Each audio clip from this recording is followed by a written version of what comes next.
Belum nyala.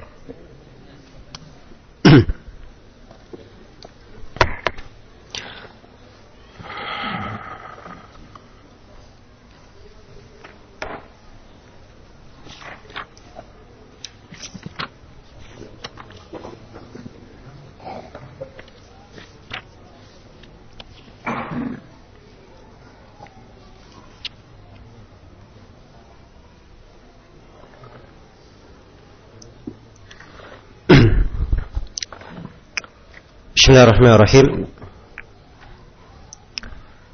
Alhamdulillahi hamdan yaliku bi jalalihi wa 'azamatihi. Asyhadu an la ilaha illallah wahdahu la syarika lah fi uluhiyatihi wa asma'ihi wa sifatihi wa rububiyyatihi. Wa asyhadu anna Muhammadan 'abduhu wa rasuluh khairu bariyatihi sallallahu alaihi wa ala alihi wa sahabatihi. Amma ba'd.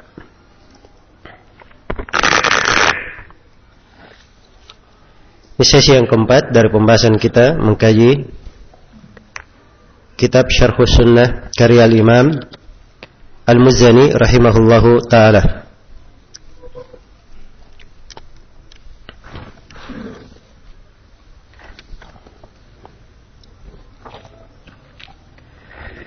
Baik, kita masuk ke dalam pembahasan penulis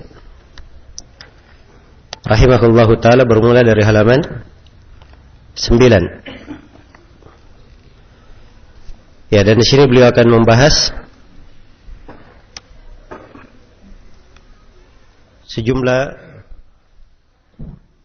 penyebutan nama dan sifat Allah Subhanahu wa ta'ala. Kata beliau rahimahullahu ta'ala,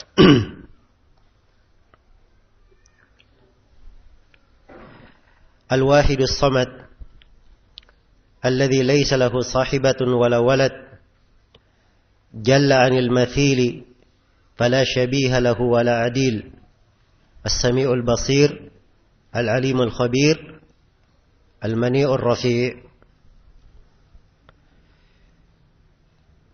Kata beliau rahimahullah, setelah menyebutkan pujian hanya untuk Allah yang paling berhak untuk diingat, yang paling pantas untuk disyukuri, dan sanjungan adalah selalu diserahkan kepadanya, maka beliau berkata Al-Wahidus Samad, dialah Allah Al-Wahid, yang maha esa, yang maha satu.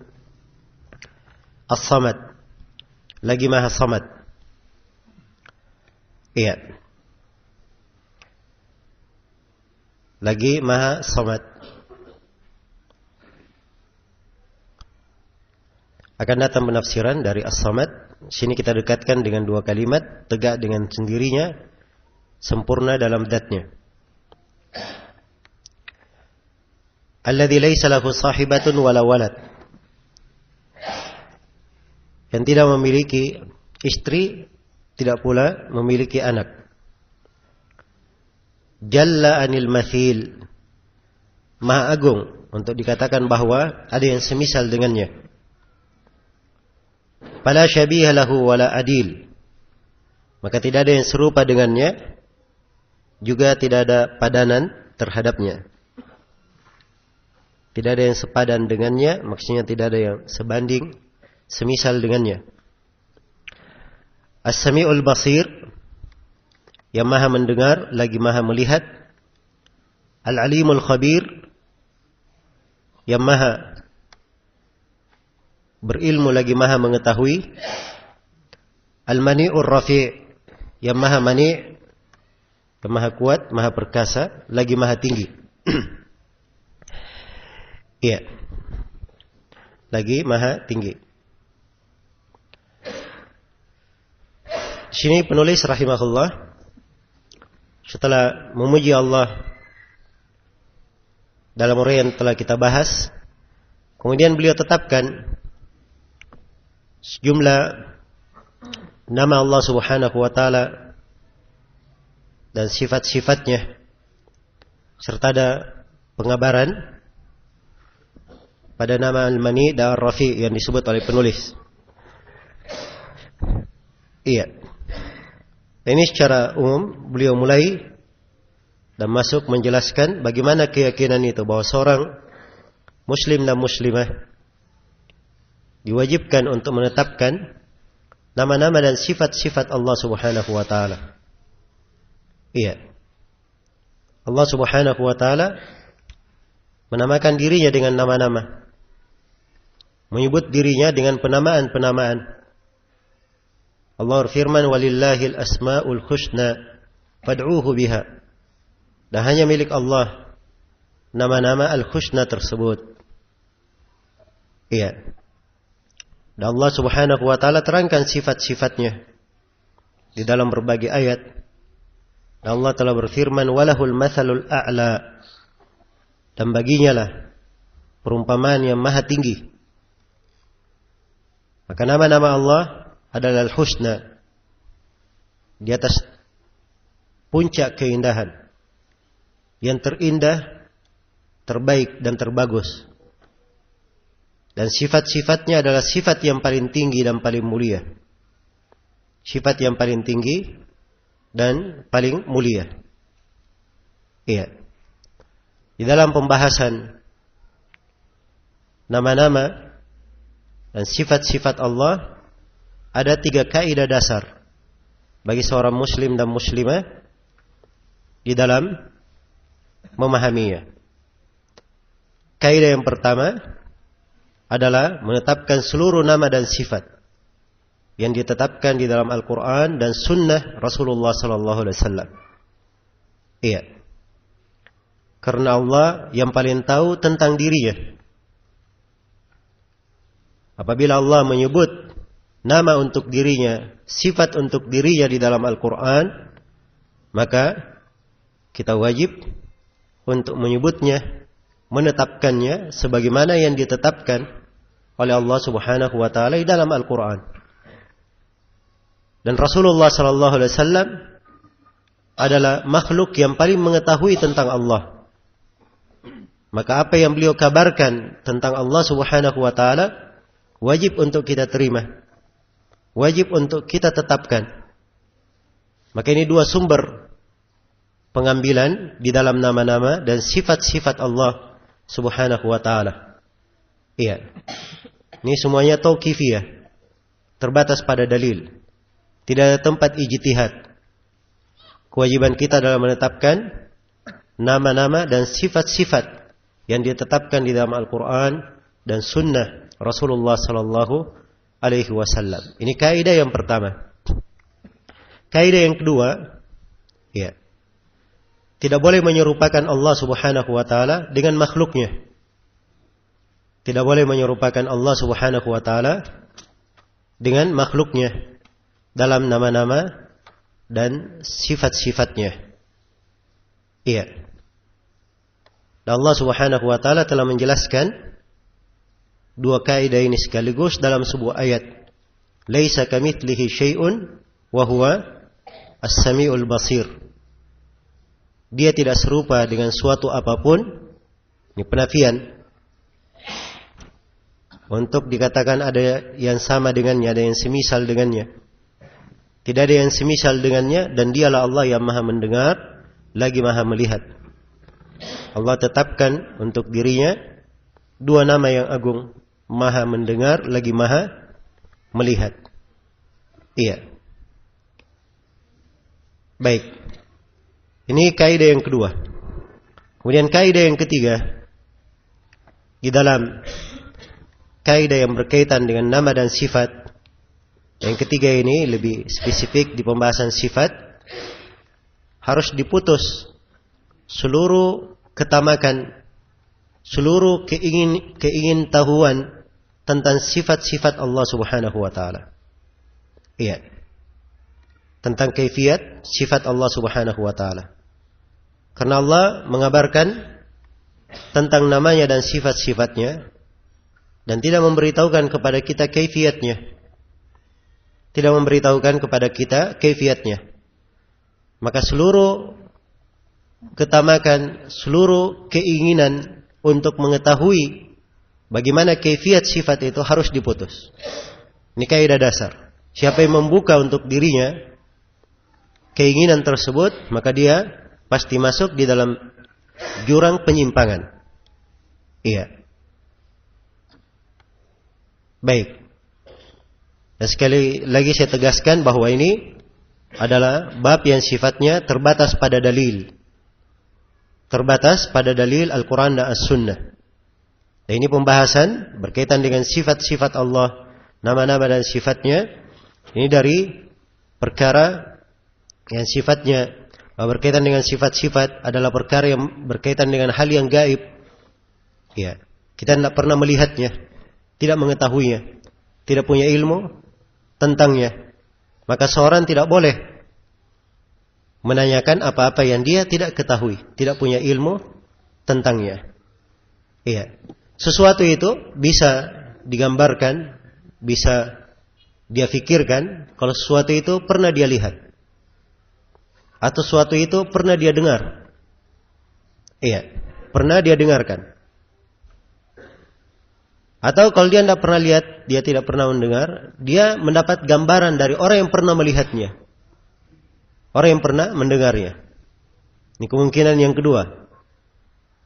Ya. Kemungkinan yang ketiga, seorang bisa menceritakan sesuatu, kalau ada yang mirip dengan sesuatu itu, yang pernah dia lihat, mirip. Iya. Jelas ya? Dan ini semuanya tiga hal tidak ada pada sifat-sifat Allah Subhanahu wa taala. Iya, karena itu masuk di dalam pembahasan ingin mengetahui bagaimana kaifiat dari sifat, ini adalah perkara yang dilarang. Maka ini tiga kaidah penting untuk masalah penetapan nama-nama dan sifat-sifat Allah Subhanahu wa taala. Di sini penulis menyebutkan sejumlah nama. Iya. Ada 6 nama di sini dari Asmaul Husna: Al-Wahid, As-Samad, As-Sami', Al-Basir, Al-Alim, Al-Khabir. Iya. Kemudian beliau sebutkan 2 nama yang terakhir, ini penyebutan min bab al-ikhbar, dalam bentuk pengabaran. Iya. Yaitu nama Al-Mani' dan nama Ar-Rafi'. Kemudian ada penyebutan sifat di sini, ya, yaitu penafian memiliki anak, memiliki istri dan anak, dan penafian penyerupaan dan tandingan. Ya, dan ini disebut dengan nama sifat salbiyah. Karena sifat-sifat Allah itu dibagi menjadi 2. Ada sifat thubutiyah dan ada sifat salbiyah. Ada sifat-sifat yang bentuknya ditetapkan untuk Allah. Allah Maha mendengar, Maha melihat, Maha mengetahui, Maha mampu. Ini penetapan. Iya. Dan ada sifat yang dinafikan. Allah tidak memiliki istri, tidak memiliki anak, tidak ada tandingan baginya. Ini sifat yang dinafikan darinya. Disebut sifat salbiyah.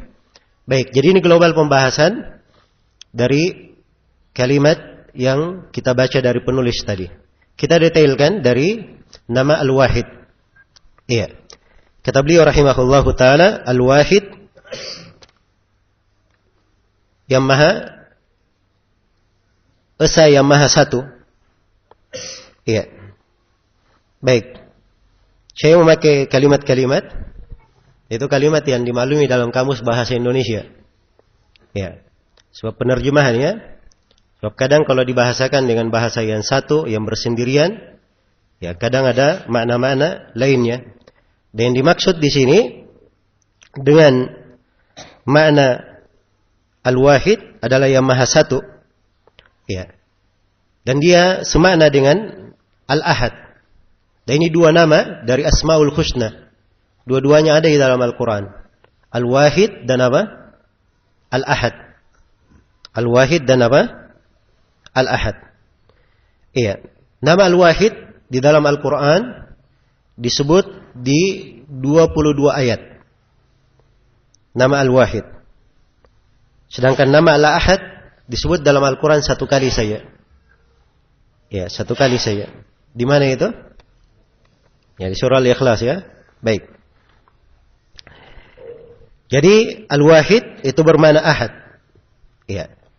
Dia kalau di jumlah, dia angka yang pertama. Kalau di bilangan, dia adalah angka yang apa? Angka yang pertama. 1, 2. Maka ahad, Al-Wahid artinya yang satu, yang bersendirian. Iya, yang maha, yang tunggal. Baik. Ini makna al-wahid. Iya.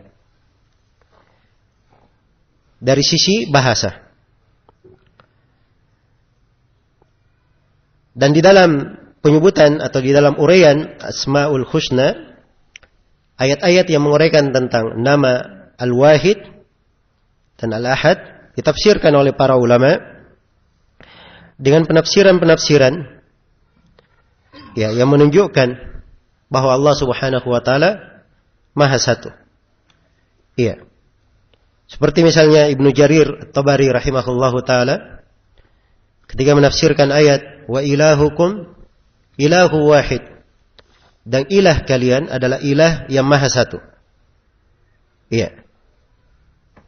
Kata beliau di dalam menafsirkannya, ya, bahwa wahai sekalian manusia, Rabb yang wajib kalian atau yang berhak kalian taati, wajib kalian ibadahi, itu adalah sembahan yang maha satu.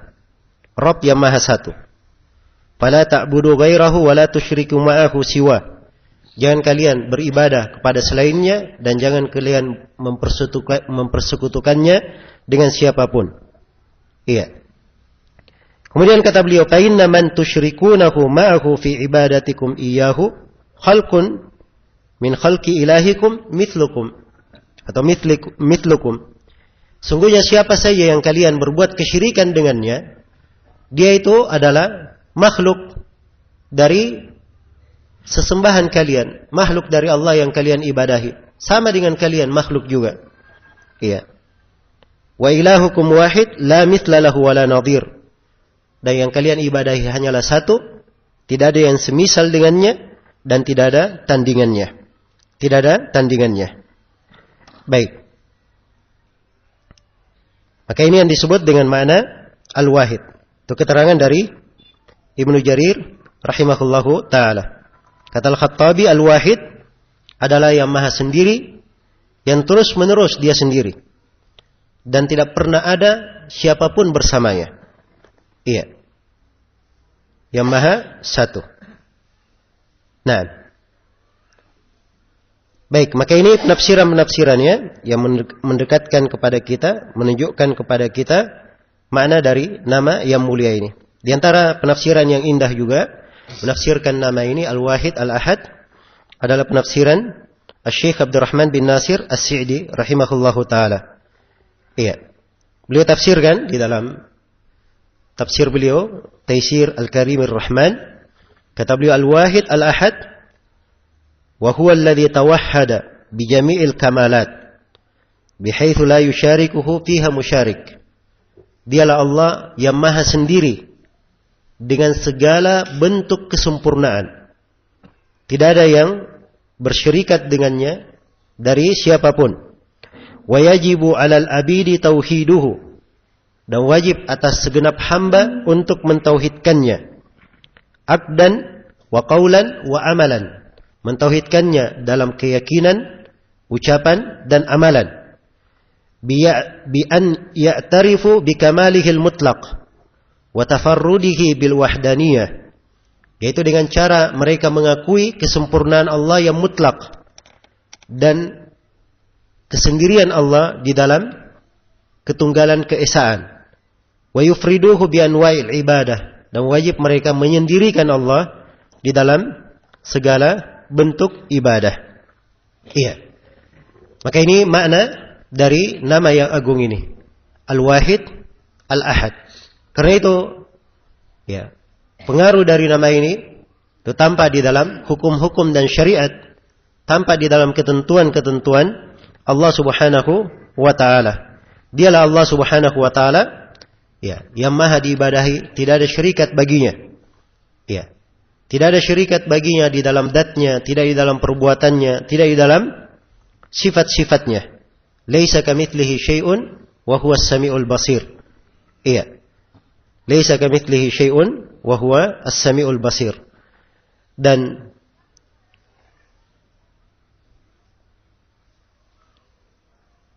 karena ini adalah sifatnya yang maha sendiri, ya, maha berhak untuk disendirikan, maka ibadah satu-satunya hanya diserahkan kepada Allah Subhanahu wa taala.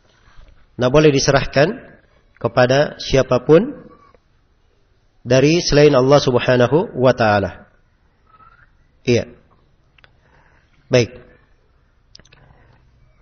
Jadi ini secara global pembahasan tentang nama Al-Wahid.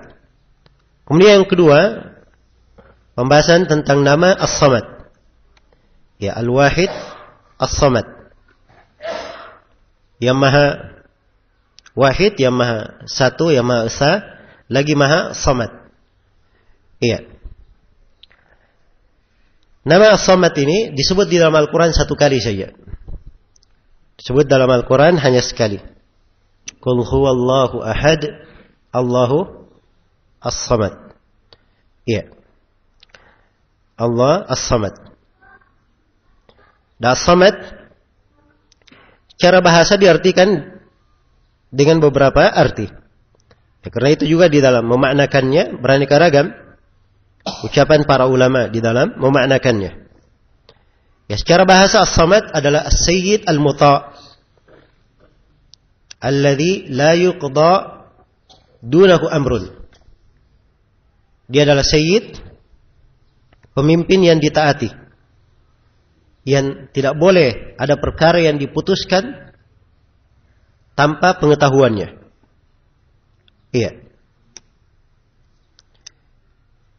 Ini secara bahasa. Ada makna yang lain dari secara bahasa, yaitu As-Samad diartikan huwallazi yusmidu ilaihi atau huwallazi yusmadu ilaihi fil hawaij.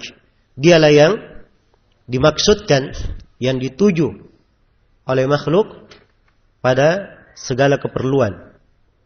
Iya. Pada segala keperluan. Nah,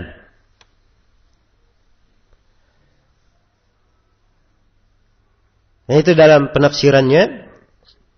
Ya, sebagian ulama menafsirkan As-Samad alladzi la jawfalah, yang tidak ada celah baginya. Tidak ada celah padanya. Maksudnya maha sempurna dalam zatnya, tidak ada celah. Ya, tidak ada lubang. Ya, padanya. Dan ini makna yang dikuatkan oleh sejumlah ulama, karena di dalam kelanjutan ayat lam yalid wa lam yulad.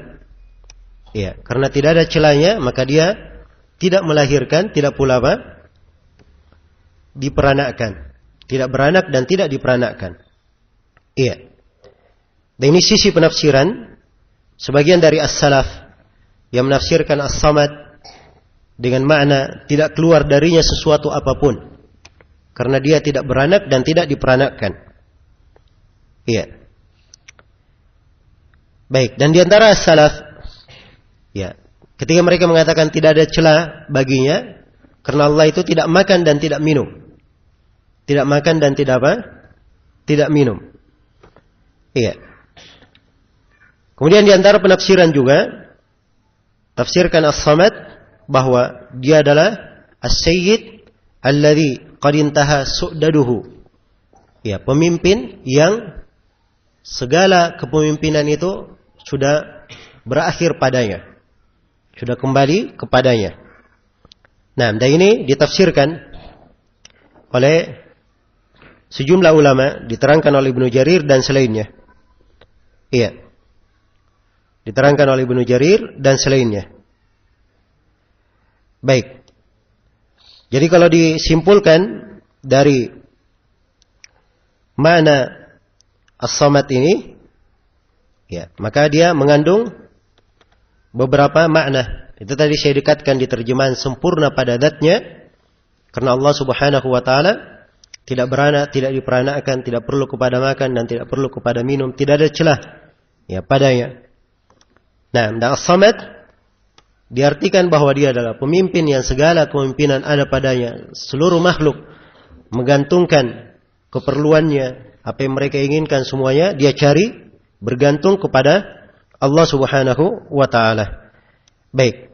Maka ini kandungan dari makna nama yang agung ini. Nama yang agung ini, nama as-samad. Ya. Baik. Dan seorang hamba ketika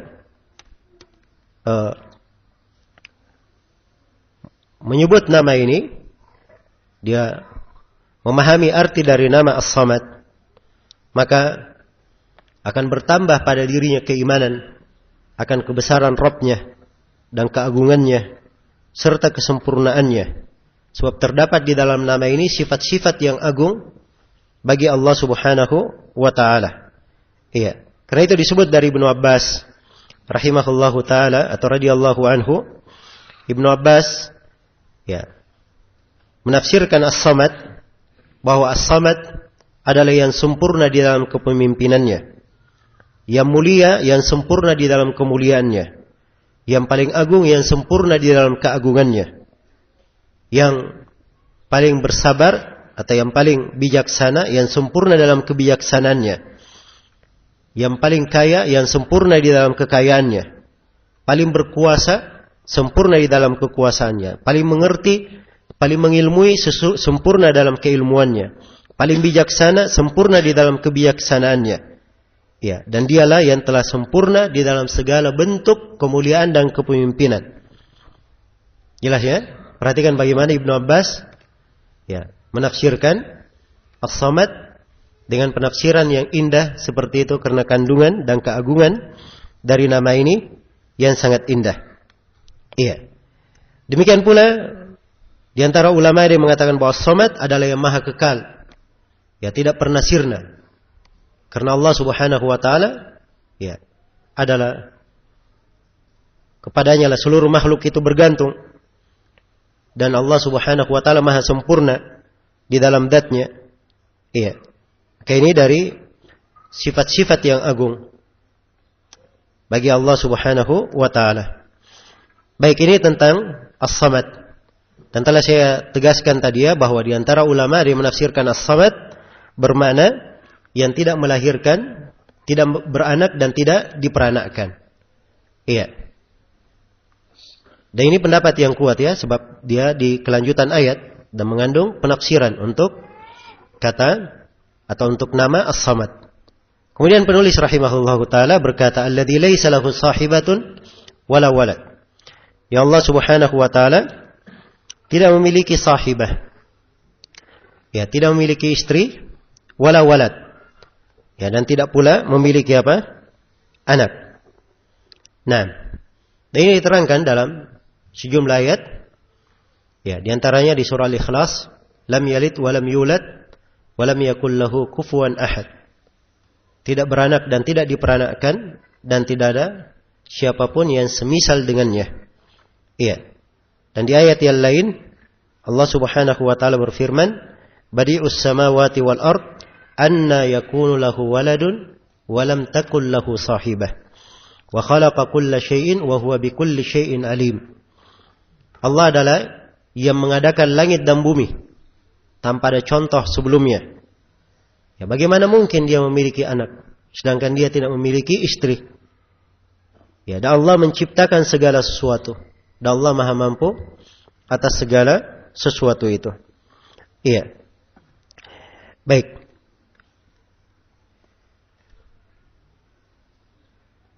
Jadi ini sebagian dari ayat Al-Quranul Karim yang menunjukkan tentang kesempurnaan Allah Subhanahu wa ta'ala. Ya. Dan di dalam pembahasan penafian sifat-sifat yang dinafikan dari Allah, itu di dalam ayat-ayat ya biasanya dinafikan dengan penafian yang bersifat global. Ya, sebab kalau penafian yang sifatnya global itu lebih sempurna. Tapi kadang dirinci dalam penafian untuk menghilangkan sangkaan, ya, menghilangkan sangkaan, dan kadang dirinci nafian itu karena memang ada dari manusia yang menyebutnya. Ya, seperti kaum musyrikin yang mengatakan Allah memiliki para malaikat itu adalah anak perempuan Allah. Orang-orang Yahudi mengatakan bahwa Uzair adalah anak Allah. Dan orang-orang Nasara mereka mengatakan bahwa Isa adalah anak Allah Subhanahu wa taala. Iya. Padahal Allah Subhanahu wa taala Maha sempurna, maha sendiri, ya, tidak memiliki anak dan tidak diperanakkan. Bagaimana mungkin dinisbatkan kepadanya anak? Karena itu dari keagungan Al-Quran di dalam mentakrir masalah ini sekaligus membantah, ya, bagaimana anggapan kaum musyrikin. Allah Subhanahu wa taala terangkan di dalam Al-Quran, wa qalu ittakhadar rahmanu walada laqad ji'tum syai'an idda takadu as-samawati yatafattarna minhu wa tanshaqqu al-ardu wa takhirru al-jibalu hadda an da'u lir-rahmani walada wa ma yanbaghi lir-rahmani an yattakhidha walada in kullu man fis samawati wal ardi illa atir rahmani abda laqad ahsahum wa addahum adda wa laqad ahsahum wa addahum adda wa kulluhum atihi yaumal qiyamati farda. Dan mereka berkata, mereka orang-orang Yahudi, orang-orang Nasara dan kaum musyrikin, mereka berkata bahwa Allah menjadikan anak untuk dirinya. Iya. Maka Allah membantah ucapan ini. Laqad ji'tum syai'an idda. Sungguh kalian telah membawa sebuah perkara yang sangat besar sekali. Kedustaan yang sangat besar. Iya. Takadus samawati yatafattarna minhu. Hampir saja langit itu meleleh karenanya. Wa tanshaqqul ardu. Dan hampir bumi itu pecah. Wa takhirrul jibalu hadda, dan hampir gunung itu runtuh karena ucapan tersebut. Mereka mengatakan bahwa Allah memiliki anak. Wa ma yanbaghi lirrahmani an yattakhidha walada. Padahal tidak pantas bagi Allah untuk memiliki anak. Ya, perhatikannya kelembutan bahasa Al-Qur'an. Tidak pantas. Ya. Kalimat tidak pantas ini dibahasakan untuk sesuatu yang paling diharamkan. Iya. Itu mengatakan bahwa Allah tidak memiliki apa? Mengatakan bahwa Allah memiliki apa? Memiliki anak. Ya. Dikatakan tidak pantas, padahal mengatakan Allah memiliki anak, ini apa hukumnya? Ini kekafiran yang paling kafir. Di antara kekafiran yang paling kafir, sebab mempersekutukan Allah di dalam zat-Nya. Iya. Tapi dibahasakan dengan bahasa wala yanbaghi, tidak pantas bagi Allah untuk memiliki, bagi Allah Ar-Rahman untuk memiliki anak. Ya, perhatikan ya penyebutan nama Ar-Rahman di sini, di posisi ini. Iya. Dan ini kalau dikaitkan dengan penafsiran Ar-Rahman kemarin yang kita bahas, dan di tempat ini sangat indah sekali maknanya. Ya, karena Allah dengan rahmatnya yang sangat luas, kebaikannya kepada makhluk, yang menciptakan makhluk, mengadakan makhluk, tidak pantas dikatakan memiliki apa? Memiliki anak. Ya. Karena itu di kelanjutan ayat Allah terangkan bagaimana kebesarannya yang meyakinkan sehingga tidak boleh seorang pun menyangka Allah memiliki anak. Seluruh yang ada di langit dan di bumi, iya, akan datang kepada Allah Subhanahu wa taala sebagai hamba. Akan datang kepada Allah sebagai hamba. Allah telah menghitung mereka dengan hitungan yang sangat detail. Dan setiap dari mereka akan datang menghadap kepada Allah sendirian, mempertanggungjawabkan amalannya masing-masing. Jadi dia maha sempurna, ya. Tidak mungkin dikatakan memiliki apa? Memiliki istri. Tidak mungkin dikatakan perlu untuk memiliki anak. Karena itu dinafikan di sini oleh penulis rahimahullahu taala sebagaimana dinafikan di dalam Al-Qur'an. Iya. Baik. Selesai pembahasan yang ketiga. Pembahasan yang keempat, penafian penyerupaan dan tandingan. Kata penulis rahimahullah, jalla anil mathili fala syabiha lahu wala adil. Allah Subhanahu wa taala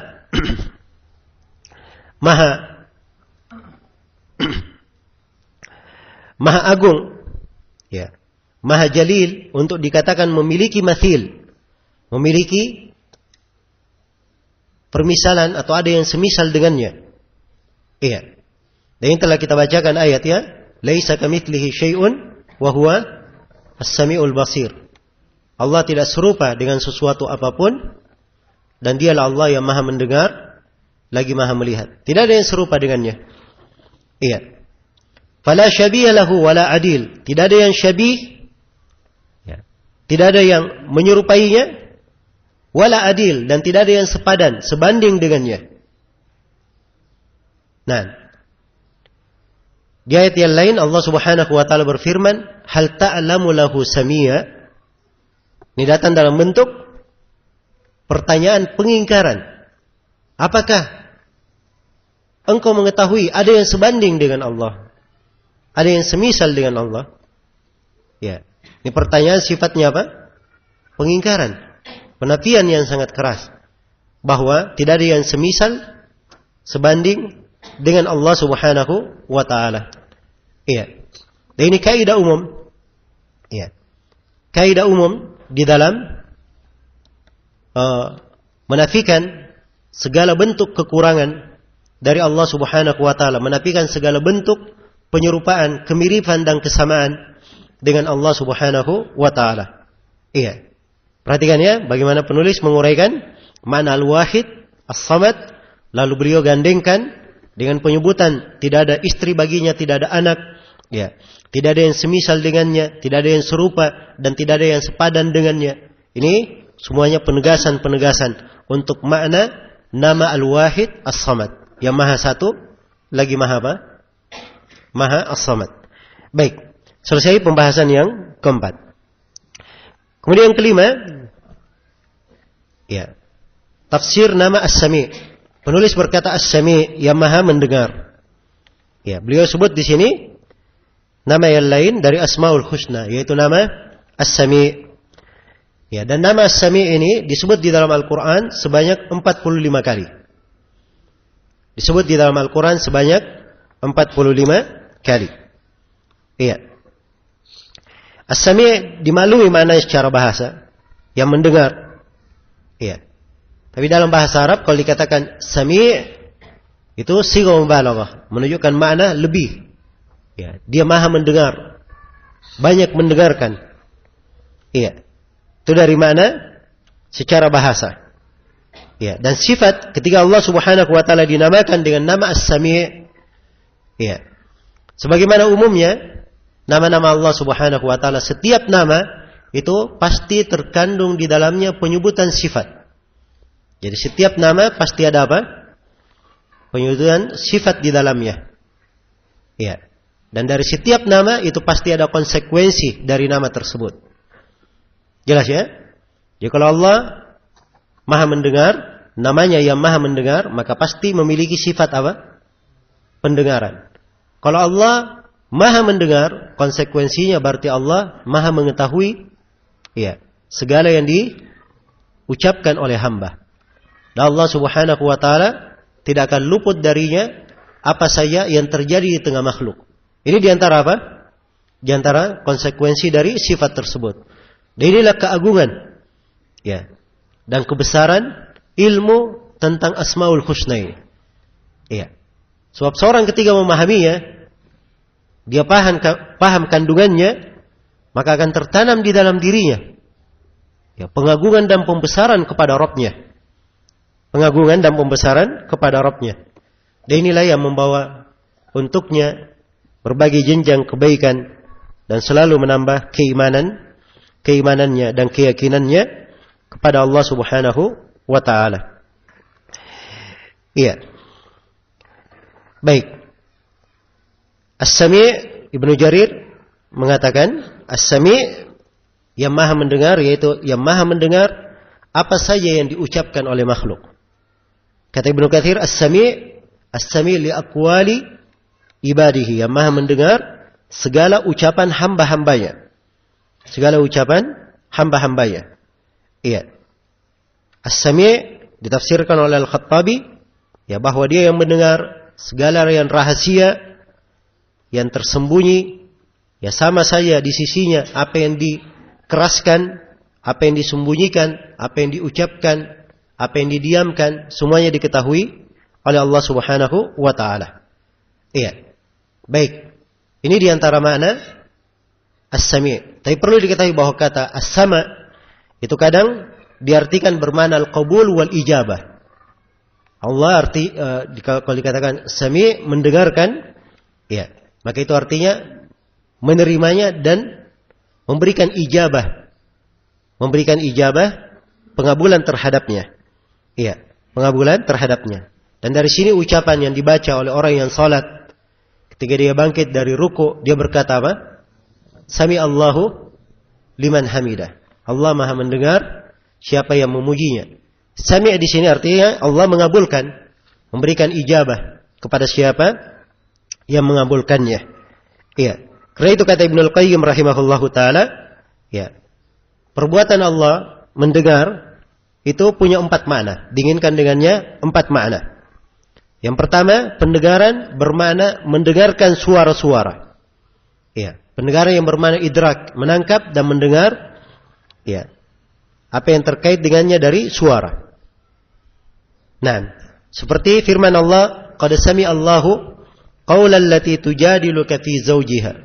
Allah telah mendengar ucapan perempuan yang mendebat kamu tentang suaminya. Ya, Allah dengarkan ucapannya. Baik.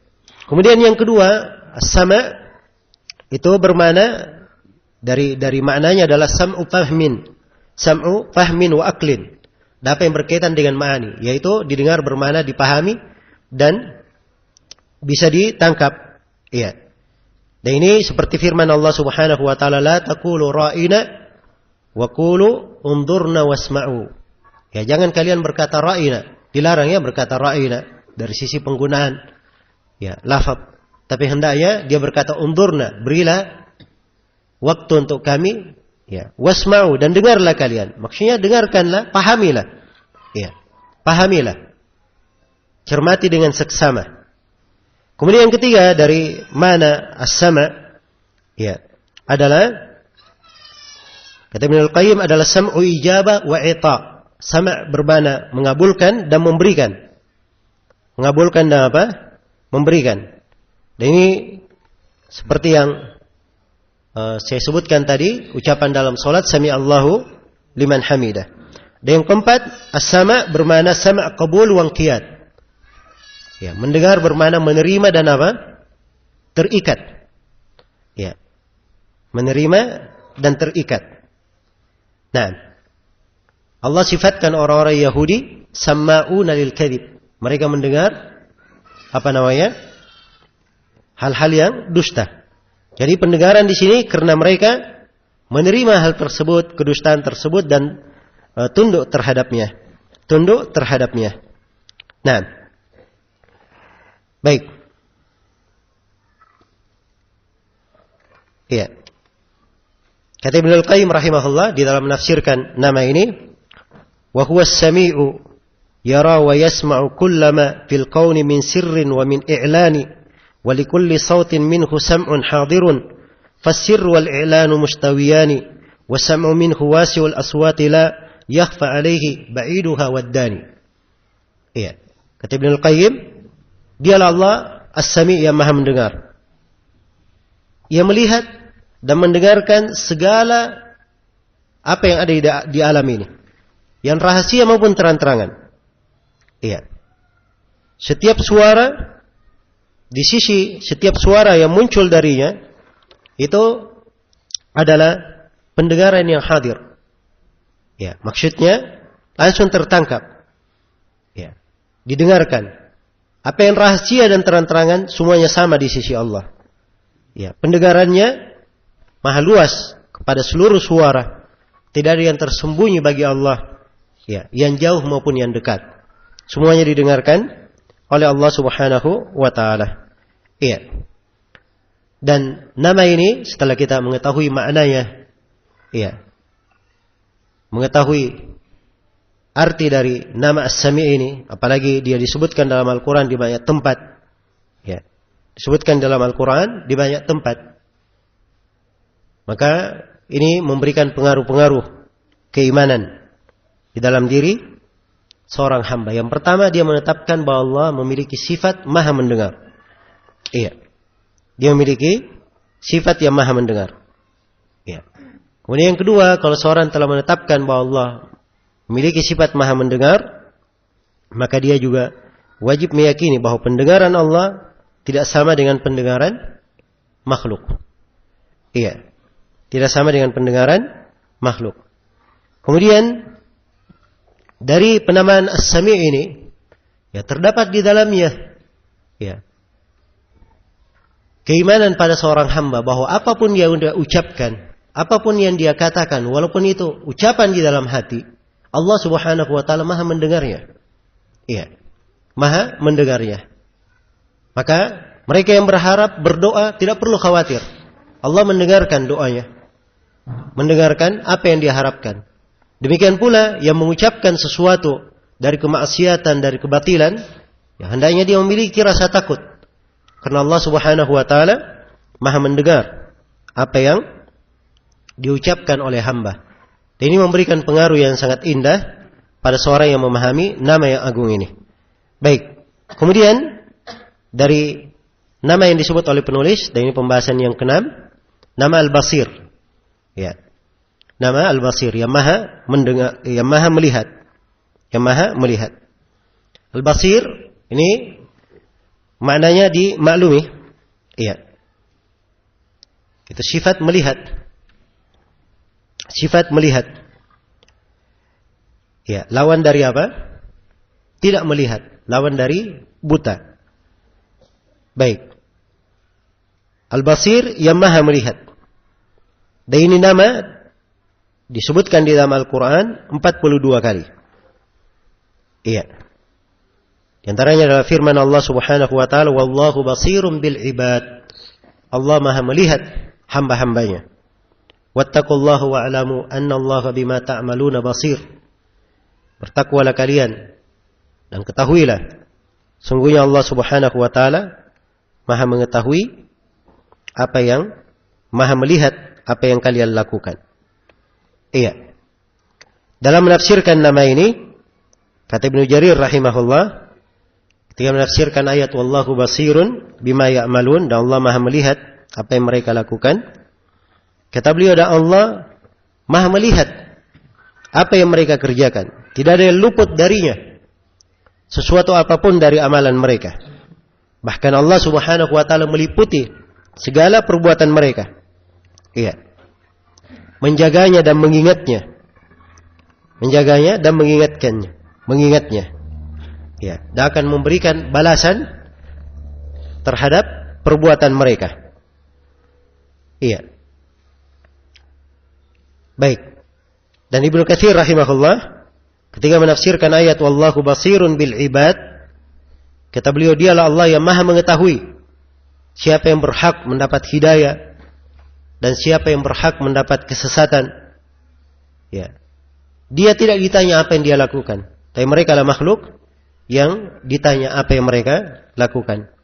Ya, dan hal tersebut Allah Subhanahu wa taala tidak ditanya apa yang dia lakukan karena hikmah dan rahmatnya kepada makhluk. Iya. Dan kata Syekh Abdurrahman bin Nasir As-Sa'di rahimahullah, al-basir alladhi yubsiru kulla syai'in wa in raqqa wa saghar. Iya. Al-basir adalah yang melihat segala sesuatu walaupun tipis dan kecil. Fayubsiru dabiban namlati as-sauda fil lailati adh-dhulma ala as-sakhrati as-samma. Allah Maha melihat, ya, langkah semut hitam di kegelapan malam di atas batu yang hitam. Ya. Wa yubsiru ma tahta al-aradin as-sab' kama yubsiru ma fawqa as-samawati as-sab'. Maha melihat apa yang di bawah bumi yang 7 dan apa yang sebagaimana Allah Maha melihat apa yang di atasnya. Nah, apa yang di atasnya. Baik, maka ini kandungan dari nama Al-Basir, maknanya. Ya, siapa yang memahami nama ini, ya, telah mengerti apa kandungan dari maknanya, maka ini memberikan kepadanya pengaruh-pengaruh di dalam keimanan. Yang pertama, dia tetapkan sifat penglihatan bagi Allah. Allah Subhanahu wa taala Maha melihat. Iya. Allah Subhanahu wa taala Maha melihat. Kemudian yang kedua dari pengaruh keimanan, ketika seorang mengetahui bahwa Allah Subhanahu wa taala Maha melihat, maka dia pasti meyakini bahwa Allah Maha melihat segala keadaan, segala perkara yang dilakukan oleh hamba. Iya. Segala yang dilakukan oleh hamba. Dan Allah Subhanahu wa taala yang menentukan ya ketentuan di tengah mereka. Karena itu yang berhak mendapat hidayah diberi hidayah. Sebab Allah Maha melihat keadaan hamba itu. Dan yang tidak berhak mendapat hidayah disesatkan oleh Allah Subhanahu wa taala. Iya, yang berhak dilapangkan rezekinya dilapangkan, yang disempitkan disempitkan. Iya. Nah, dan ini dari penyebutan nama Al-Basir, ya, dikaitkan dengan pembahasan ini indah sekali dalam Al-Qur'an. Allah berfirman, "Walau basatallahu ar-rizqa li'ibadihi labaghaw fil ard, walakin yunazzilu biqadarin ma yasha innahu bi'ibadihi khabirun basir." Andai kata Allah melapangkan rezeki itu kepada hamba-hambanya, mereka akan melampaui batas, sewenang-wenang di atas muka bumi. Tetapi Allah turunkan rezeki itu ya sesuai dengan kadarnya, sebagaimana yang dikehendaki oleh Allah Subhanahu wa taala. Sungguhnya Allah dialah yang Maha Khabir, lagi Maha melihat apa yang dilakukan oleh hamba. Iya. Kemudian dari pengaruh keimanan, kalau seorang hamba mengetahui bahwa Rabb-Nya Maha melihat apa yang dia kerjakan, maka dia akan malu untuk dilihat oleh Allah dalam keadaan dia berbuat maksiat, ya, dalam keadaan yang tidak dicintai oleh Allah Subhanahu wa taala. Dalam keadaan yang ia tidak dicintai oleh Allah Subhanahu wa taala. Dan ini kalau diperhatikan dengan seksama akan membawanya ke jenjang yang tinggi dari jenjang ubudiyah, yaitu ke jenjang al-ihsan. Di mana al-ihsan, kata Nabi sallallahu alaihi wasallam, "An ta'budallaha ka'annaka tarah, fa in lam takun tarahu fa innahu yaraka." Ihsan adalah kau beribadah kepada Allah seakan-akan engkau melihatnya. Ya, kalau kamu tidak mampu seakan-akan seperti melihatnya, maka ketahuilah bahwa Allah melihatmu. Maka coba bayangkan kalau nama ini kandungannya tertanam di dalam diri, maka kita akan selalu merasa diperhatikan oleh Allah, dilihat oleh Allah Subhanahu wa taala. Dan ini akan membawa jiwa itu untuk memperbaiki dirinya. Ya, untuk memperindah amalannya, mencari ridha Rabb-Nya, sehingga dia harapkan dirinya selalu diberikan rahmat, diberikan taufik oleh Allah, karena dia menjaga dirinya ya di atas kebaikan, agar supaya Allah Subhanahu wa taala selalu memandangnya dalam kondisi melakukan ketaatan kepadanya. Baik, ini nama yang keberapa? Nama yang keempat sudah ya. Dan ini pembahasan yang keenam. Kemudian pembahasan yang ketujuh, tafsir nama Al-Alim. Ya, kata penulis Al-Alim, yang Maha mengetahui. Ya, yang Maha memiliki ilmu. Ya, di dalam Al-Quran ada 3 nama. Al-Alim, Al-Alim, dan ada Al-Allam. Ini 3 nama ya. Semuanya berasal dari kata Al-Ilm, yang Maha memiliki ilmu. Ya, yang Maha memiliki ilmu. Al-Alim disebut di dalam Al-Quran sebanyak 157 kali. Iya. Dan Al-Alim dengan penyandaran itu disebut dalam Al-Quran 13 kali. Ya, Alimul Ghaib dan semisal dengannya 13 kali. Kemudian Al-Allam disebut dalam Al-Quran 4 kali. Ya, disebut dalam Al-Quran 4 kali. Ya, dimaklumi mana dari Al-Alim, yang Maha memiliki ilmu. Dan ilmu itu adalah lawan dari apa? Lawan dari kejahilan. Iya, lawan dari kejahilan. Nah, Allah Subhanahu wa taala Maha memiliki ilmu. Seperti yang dikatakan oleh Ibnu Jarir, Al-Alim min ghairi ta'lim. Yang Maha mengetahui di mana tidak ada yang pernah mengajarinya. Iya. Bi jami'i ma qad kana wa ma huwa ka'in. Maha mengetahui apa yang telah ada dan apa yang akan ada. Iya. Al-alim lil ghuyubi duna jami'i khalqihi. Yang Maha mengetahui segala yang gaib, di mana tidak seorang makhluk pun yang mengetahui yang gaib itu. Iya. Baik. Dan beliau juga berkata, "Innallaha dzu ilmin bikulli ma akhfathu suduru khalqihi min imanin wa kufrin wa haqqin wa batil wa khairin wa syarrin wa ma tastajinnuhu ma lam tajinnahu ba'du. Iya. Sungguhnya Allah itu Maha memiliki ilmu terhadap segala hal yang disembunyikan oleh makhluk di dalam dada-dadanya. Apakah itu berupa keimanan dan kekafiran, atau berupa kebenaran dan kebatilan, atau berupa kebaikan dan kejelekan. Apa saja yang disembunyikan, semuanya diketahui oleh Allah Subhanahu wa ta'ala. Iya. Dan di antara penafsiran yang indah menafsirkan nama Al-Alim adalah apa yang disebut oleh Syekh Abdurrahman bin Nasir As-Sa'di rahimahullah. Kata beliau, wa huwa alladhi ahata ilmuhu bidh-dhawahiri wal bawatin wal israri wal i'lan. Ya. Dialah Allah Subhanahu wa taala yang ilmunya itu meliputi segala hal yang zahir maupun yang batin, yang tampak maupun yang tidak tampak, yang rahasia, yang dirahasiakan, maupun apa yang sifatnya terang-terangan. Wabil wajibati wal mustahilati wal mumkinat, yang Maha mengetahui apa yang wajib terjadi, apa yang mustahil terjadi, dan apa yang mungkin terjadi. Iya, apa yang mungkin terjadi. Wabil alim al-alawi was sufli, dan yang Maha mengetahui bil alam al-alawi was sufli, mengetahui alam yang di atas, maksudnya di langit sana, dan apa yang di bawah, yang di bumi. Wabil madhi wal hadir wal mustaqbal, Maha mengetahui apa yang telah berlalu, apa yang sedang berjalan, dan apa yang akan terjadi. La yakhfa alaihi syai'un minal asya', tidak ada sesuatu apapun yang tersembunyi dari Allah Subhanahu wa ta'ala. Iya. Maka ini tafsir dari nama Al-Alim, Al-Alim atau Al-Allam. Semuanya menunjukkan makna bahwa Allah Maha mengetahui, Maha memiliki ilmu, ya, terhadap apa yang dilakukan oleh hamba. Maka terdapat di dalam nama ini keimanan bahwa Allah Subhanahu wa ta'ala disifatkan dengan ilmu yang sempurna. Ilmu yang sempurna.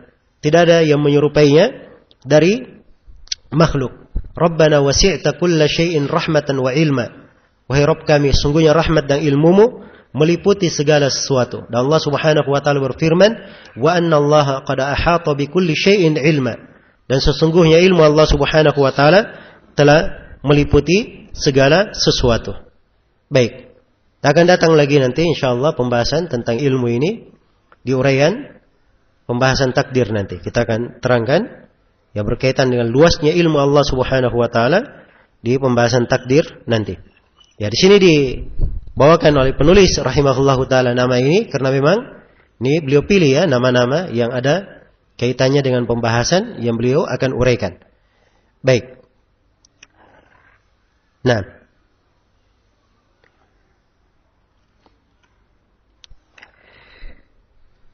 kemudian nama berikutnya adalah nama Al-Khabir. Iya, dan ini pembahasan yang ke-8, tafsir nama Al-Khabir. Iya. Kata beliau Al-Alim Al-Khabir, yang Maha memiliki ilmu, ya, Maha berilmu lagi Maha mengetahui. Al-Khabir itu dari Al-Khibr atau Al-Khubur atau dari Al-Khibrah. Ya, ini semua semakna ya. Al-Khibr, Al-Khubur, Al-Khibrah, Al-Khubrah, Al-Makhbara, Al-Makhbura. Semuanya bermakna mengetahui sesuatu.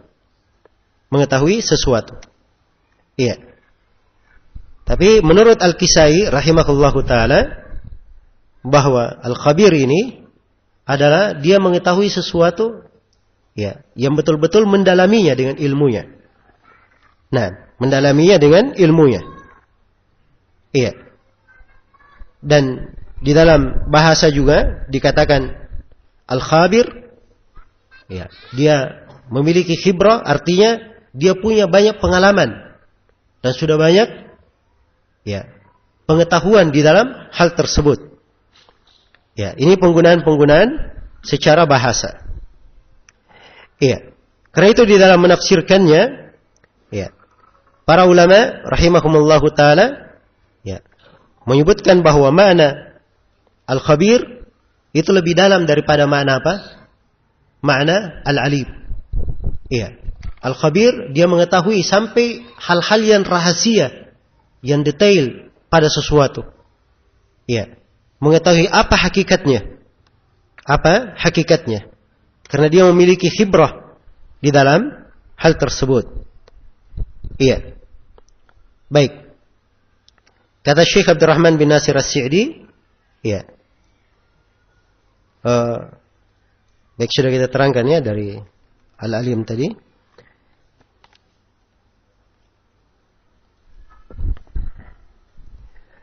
Ya, kata Ibnu Jarir rahimahullahu taala, ya.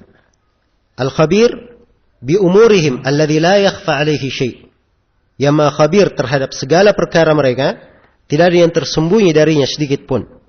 Iya. Khabirun bi kulli ma ya'malunahu, ma ya'malunahu wa yaksabunahu min husnin wa sayyi'in. Hafizun dzalika 'alaihim liyujaziyahum 'ala kulli dzalik. Ya, maha mengetahui apa yang dikerjakan oleh mereka.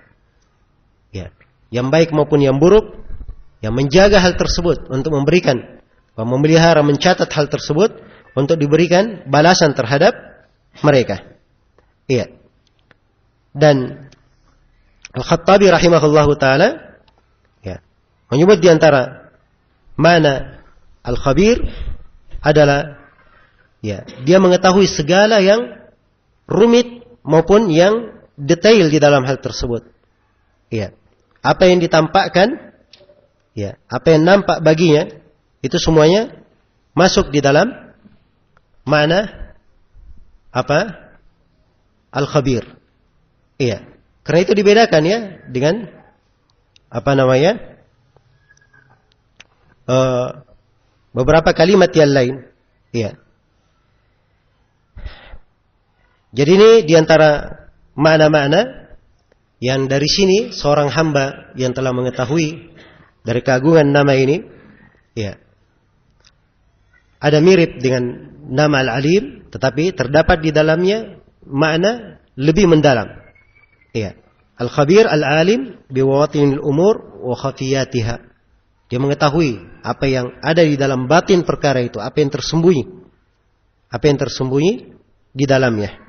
Yang maha mengetahui apa yang ada, apa yang akan ada, apa yang telah ada dan apa yang akan ada. Tidak ada suatu pun dari ilmu itu yang luput darinya. Walaupun kecil detail, tidak ada yang luput dari Allah Subhanahu wa taala. Iya. Baik. Dan dari penyebutan nama ini, apalagi disebut di dalam Al-Quranul Karim, ya, sebanyak 45 kali disebut di dalam Al-Quranul Karim, nama yang agung ini. Ya, dan nama-nama yang telah kita sebutkan, ya, sebagian dari nama ini digandengkan dengan penamaan-penamaan yang lain.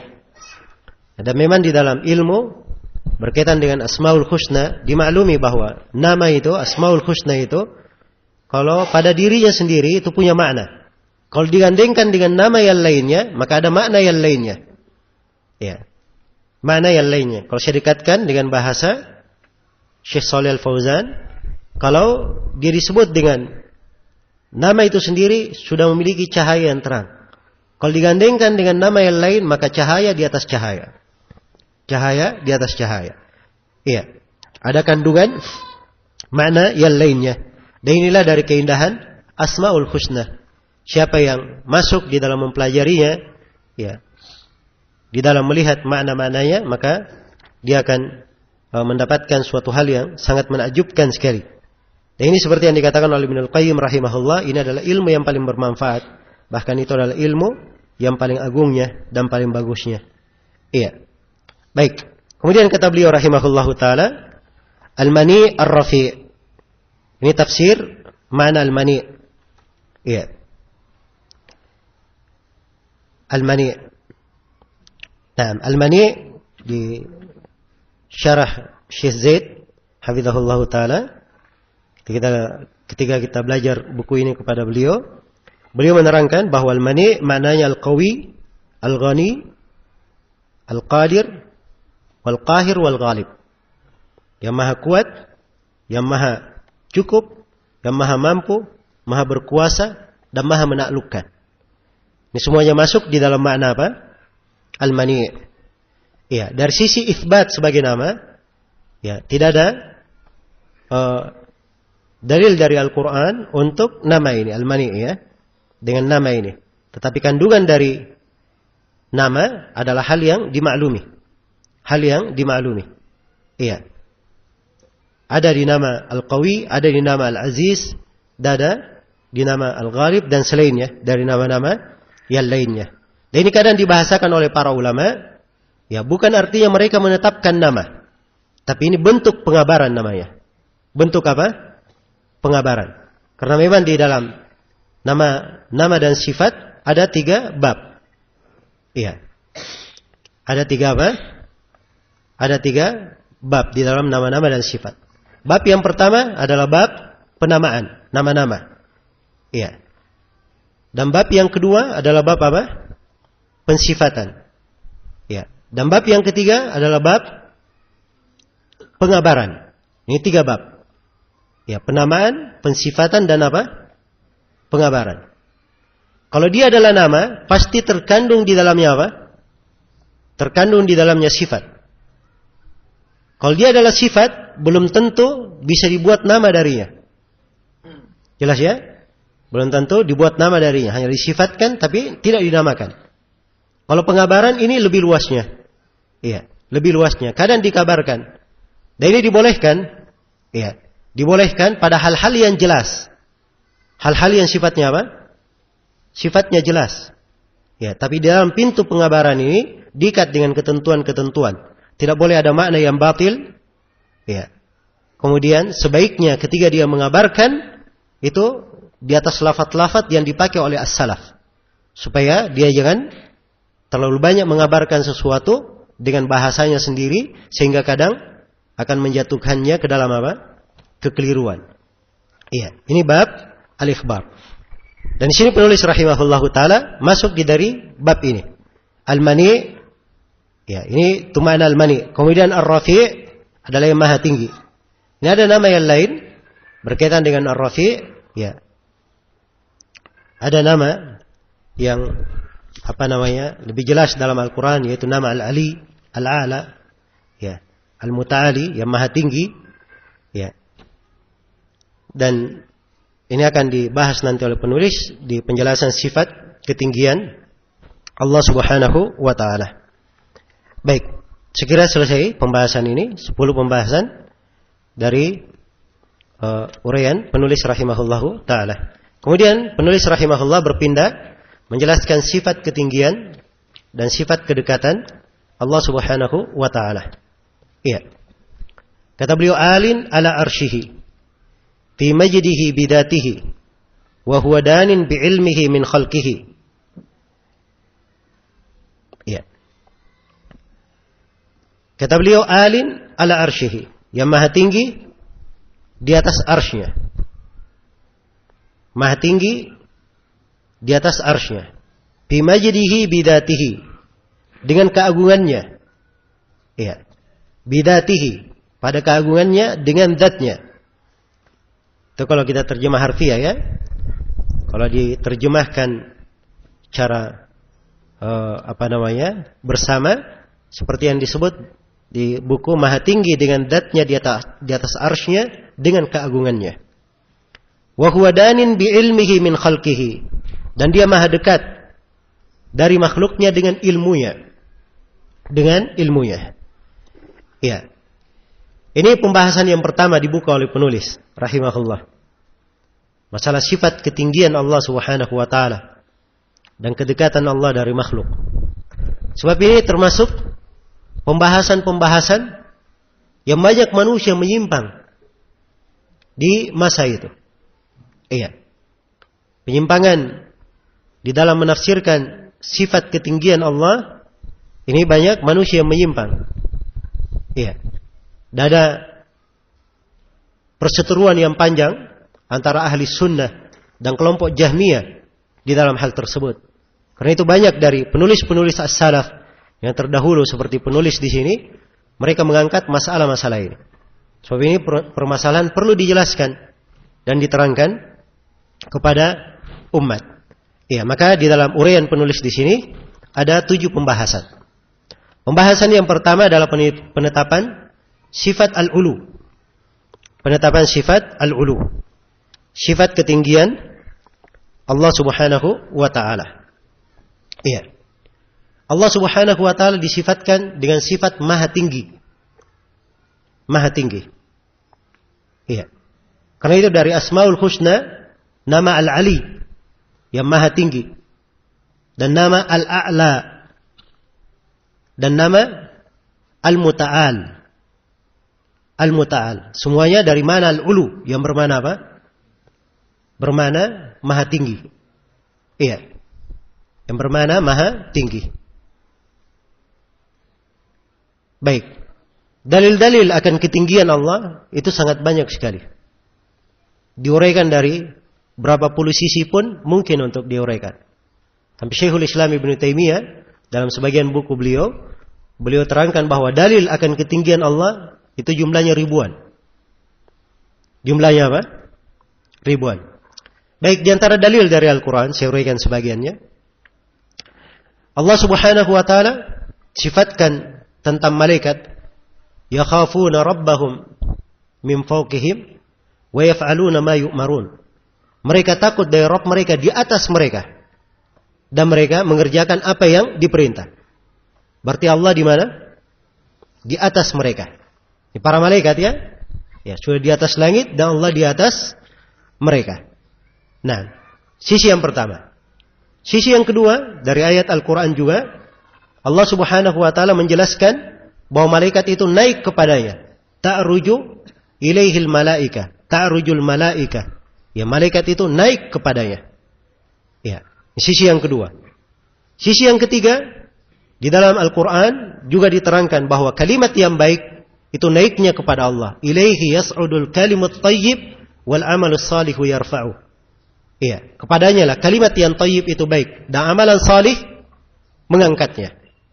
Amalan salih mengangkatnya. Iya. Kemudian sisi yang keempat, di dalam Al-Quranul Karim disebut nama-nama yang menunjukkan ketinggian. Al-Ali, Al-A'la, Al-Muta'ali. Ini semuanya menunjukkan sifat ketinggian. Iya.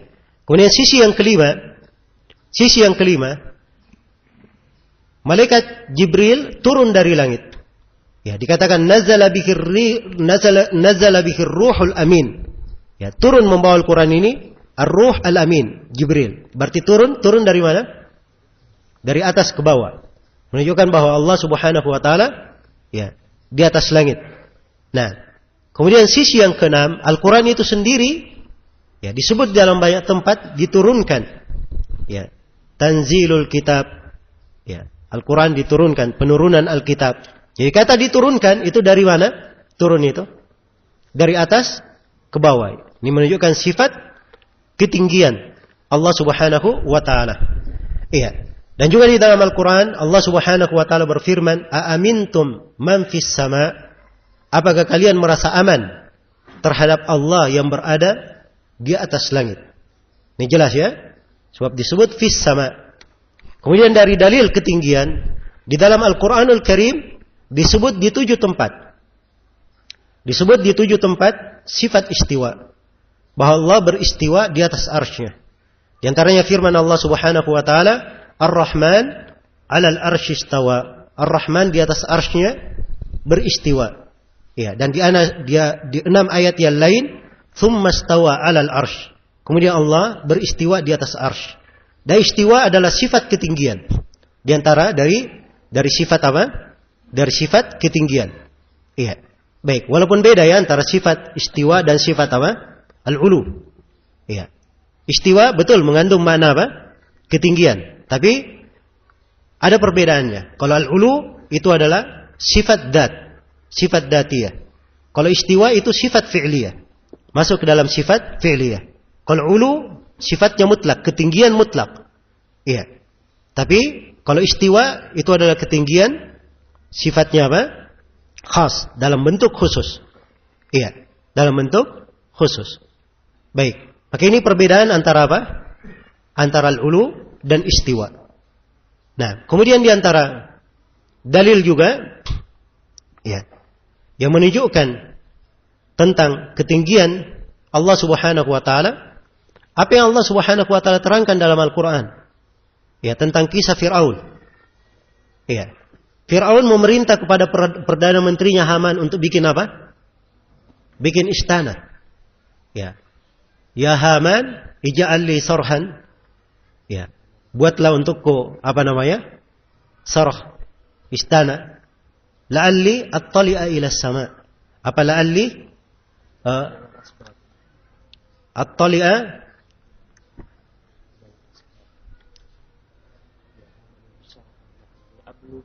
Taib. Ya Haman, ij'al li sarhan la'alli ablughul asbab fa'attali'a ila ilahi Musa wa inni la'adhunnuhu kadhiba. Wahai Haman, buatkanlah untukku istana supaya saya bisa sampai ke atas dan saya bisa melihat sembahannya Nabi Musa. Berarti Nabi Musa mengabarkan kepada Firaun Allah di mana? Di atas langit, kan begitu? Makanya Firaun, ya, karena Firaun ini pembangkang, ya, dia katakan kepada perdana menterinya, bikinkan saya istana, saya ingin naik ke langit, ingin melihat, ya, yang disembah oleh Nabi Musa ini. Andai kata Nabi Musa mengabarkan bahwa Allah di mana-mana, ya, Firaun akan mengirim tentaranya kemana? Kemana-mana. Ya, baik. Karena itu kalau ada sekarang ini yang berkeyakinan bahwa Allah di mana-mana, itu kadang Firaun lebih bagus darinya, ya. Ya. Sebab Firaun sendiri dia tidak mengingkari hal tersebut. Ya. Kalau dia ingkari maka itu Musa tidak benar itu. Maka dia akan cari Allah di mana-mana. Tapi dia terima berita Nabi Musa karena dia membangkang ingin naik ke atas melihatnya. Ya, demikian. Maka ini diantara dalil-dalil, ya, dan banyak sekali ya dalil-dalil yang lainnya. Dan Rasulullah sallallahu alaihi wasallam menetapkan ketinggian Allah Subhanahu wa taala, ya, di dalam berbagai haditsnya. Ya, beliau tetapkan dengan ucapan lisannya. Beliau tetapkan dengan perbuatannya. Beliau tetapkan ketinggian Allah dengan takrir beliau. 3 hal di dalam sunnah Nabi sallallahu alaihi wasallam. Dari ucapannya, Rasulullah sallallahu alaihi wasallam bersabda dalam hadits Abu Hurairah yang diriwayatkan oleh Imam Al-Bukhari dan Imam Muslim, "Ala ta'manuni wa ana aminu man fis sama'." Ya. Tidakkah kalian mempercayai saya, kata Nabi. Padahal saya ini adalah kepercayaan Allah yang berada di atas langit. Jadi Nabi sudah menyebut bahwa beliau adalah apa? Amin, kepercayaan yang berada di atas langit. Beliau tetapkan dengan ucapannya bahwa Allah di atas langit. Dari perbuatannya, di hadits yang mutawatir, ya, di musim haji, ketika Nabi sallallahu alaihi wasallam sudah menyampaikan, "Ala inna dima'akum wa amwalakum wa aradakum alaikum haram. Kahurmati yaumikum hadha fi baladikum hadha fi syahrikum hadha." Ya, ketahuilah, sungguhnya darah-darah kalian, harta-harta kalian dan kehormatan-kehormatan kalian adalah haram antara sesama kalian. Ya. Sebagaimana terhormatnya negeri ini, hari ini, bulan ini dan negeri ini. Ya. Setelah itu Nabi sallallahu alaihi wasallam berkata kepada para sahabatnya, "Hal ballagtu? Apakah saya sudah menyampaikannya kepada kalian?" Para sahabat menjawab, "Bala." Benar wahai Rasulullah. Maka Nabi mengangkat tangannya ke langit. Lalu beliau berkata, "Allahumma syahad." Ya Allah, persaksikanlah. Ini beliau angkat tangannya ke langit. Ini dari perbuatannya menunjukkan Allah di mana? Di atas langit. Ya. Baik. Kemudian dari takrir beliau, penetapan beliau di dalam hadits yang diriwayatkan oleh Imam Muslim dari Muawiyah bin Hakam As-Sulami, ya, tentang budak perempuan yang akan dibebaskan. Nabi sallallahu alaihi wasallam mengujinya, ya, dengan bertanya kepadanya, "Aina Allah?" Di mana Allah? Ya, maka si budak perempuan menjawab, "Fis sama." Di atas langit. Kemudian Nabi bertanya lagi, "Man ana?" Siapakah saya? Budak perempuan menjawab, "Engkau adalah Rasul Allah." Maka Nabi bersabda, "I'tikha fa innaha mu'minah." Bebaskan budak perempuan ini, karena dia adalah budak perempuan yang beriman. Perhatikan, budak perempuan ini disebut beriman dengan 2 hal. Yang pertama, dia akui bahwa Allah di atas langit. Yang kedua, dia akui bahwa Nabi Muhammad adalah apa? Rasul Allah. Ya. Karena itu, siapa yang mengingkari ketinggian Allah Subhanahu wa taala di atas makhluknya, maka ini Tidak ada silam pendapat di kalangan ulama tentang dikafirkannya keluar dari apa? Keislaman. Ini masuk ke dalam bentuk pengingkaran yang apa? Dia menolak dalil di dalamnya. Adapun orang yang mengingkari atau sifatnya dia menolak karena dia mentakwil, ini masuk di dalam pembahasan apa? Pembahasan takwil ya. Dan saya perlu ingatkan di pembahasan ini, ya kadang sering ya kita bahasakan.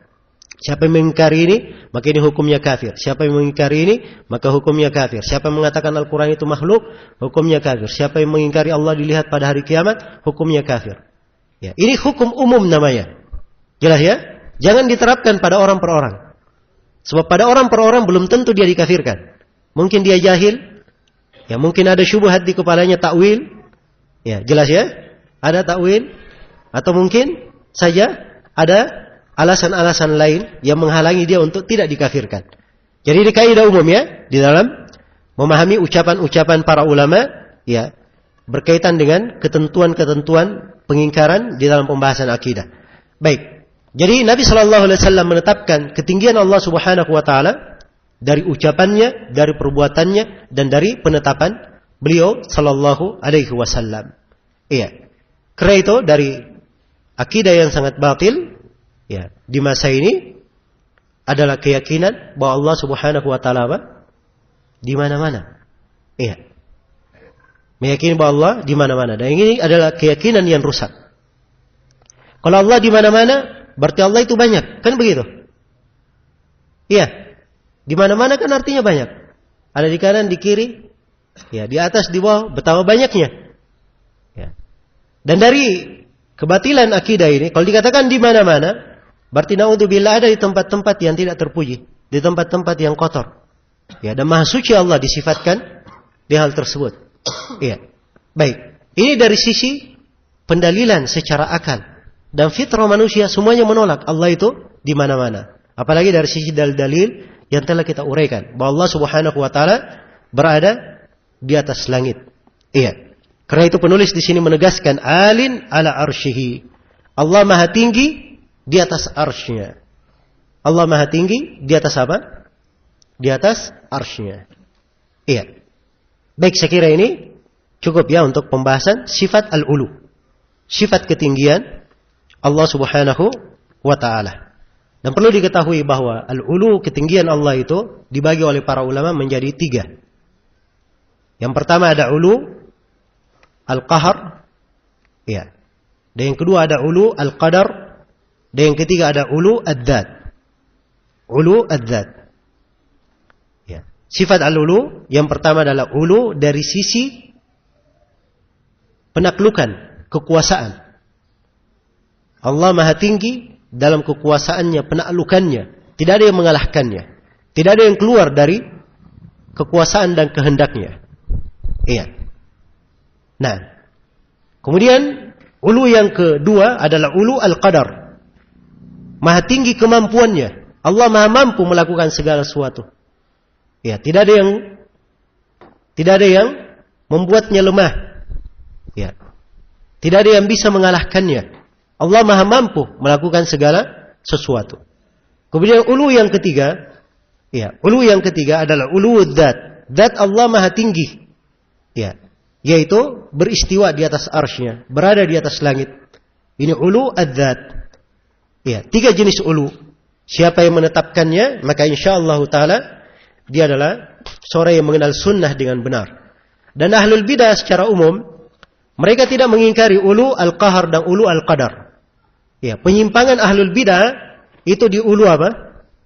Ulu adzat. Ketinggian Allah di atas langit dengan dzatnya. Karena itu ini yang ditekankan oleh penulis di sini. Ya, beliau tekankan bidzatihi, dengan dzatnya di mana? Ya, di atas arsy-Nya. Jelas ya? Ini yang ditegaskan oleh penulis. Sebab ini adalah bantahan terhadap ahlul bidah. Ya, bantahan terhadap ahlul bidah. Maka ketinggian Allah Subhanahu wa taala ini, ya. Dan ini saya juga perlu mengingatkan ya di pembahasan-pembahasan akidah. Apalagi kita di sela-sela pembahasan kadang kita ingatkan ucapan ahlul bidah, ya. Dan kadang seorang yang mendengarkan pembahasan akidah ya terbawa ya, ini ada yang berpendapat begini, berpendapat gitu. Ini pembahasan akidah bukan pembahasan fikih ya. Ada silang pendapat, ada dua pendapat, ada yang berkata begini dan begitu, apa bantahannya. Ya, betul semuanya itu penting. Tapi ingat, di pembahasan akidah, pokok yang ditekankan adalah makna keimanan. Makna apa? Keimanan. Tatkala dia masuk dalam sifat ketinggian Allah, dia mengetahui ketinggian dan keagungan Allah Subhanahu wa taala, ini memberikan makna apa?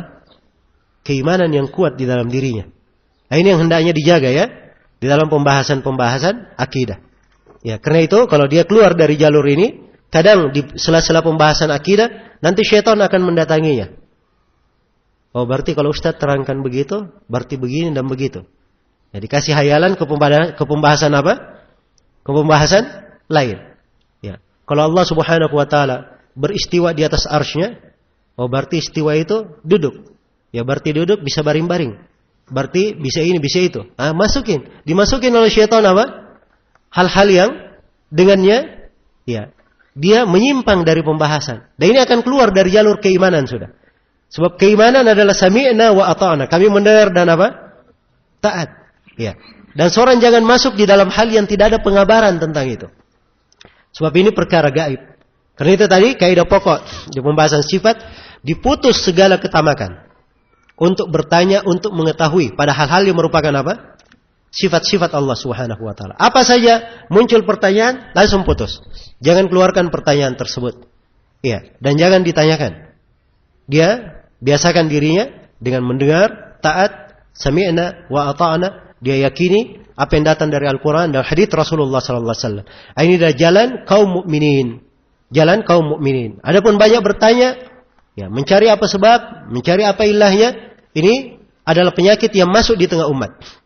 Ini penyakit masuk di tengah umat dari jalur orang-orang yang belajar filsafat, ya, orang-orang yang mempelajari ilmu kalam dan selainnya dari ahlul bidah. Baik. Kemudian pembahasan yang kedua seputar al-arsh. Dikatakan alin ala arshihi. Maha tinggi di atas arsy-Nya. Iya. Maha tinggi di atas apa? Arsy-Nya. Apa itu al-arsh? Al-arsh secara bahasa, iya, di dalam